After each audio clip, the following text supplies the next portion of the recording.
We've been seeing quite a lot of evidence of preparations for a possible conflict here today. We've been at one school where they've been making sort of bomb shelters out of concrete tubes in the playground. We've seen sort of local village defence forces training with guns with the army. We've seen soldiers out surveying the roads. They told us that they're surveying in order to decide where to put their artillery. So quite a lot of evidence here that people are very worried, and things do seem to be getting a whole lot worse. This comes really as diplomatic tensions around this are also rising. We're being told that there will now be a debate in the UN Security Council tomorrow about this issue, that Cambodia has requested that debate to go ahead.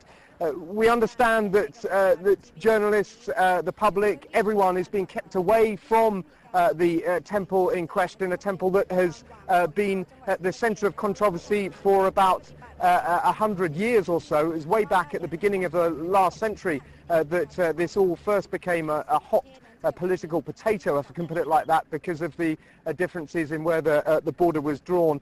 And then recently the clashes flared up again when pro and anti-government protesters staged a pitched battle effectively near the temple, some of them angry at the way the government had handled all this.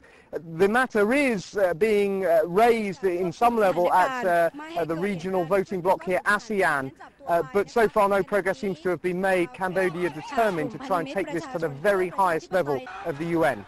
Angeli? Initial talks on this fizzled out earlier in the week. So how much confidence is there amongst the people who you were talking about just then, those who are getting ready for real unrest to flare, that diplomatically this can be sorted out?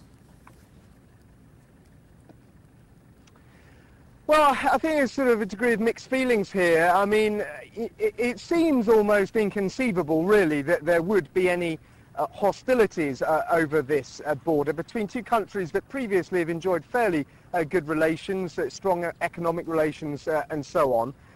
But the way things are going, it just keeps on going in the wrong direction here. The Cambodians this evening are alleging that the Thai army has now moved up more troops into a different area of the border, saying that there are tanks and heavy artillery pieces being moved around. Now, we haven't seen any evidence of that ourselves, but that's what the Cambodians are saying. The Thai army itself is denying any such manoeuvres. But it seems that with every passing day in this ongoing debacle, there seems to be further and further evidence that both sides seem to be ratcheting up the tension, flexing their political muscles, seeing who'll blink first.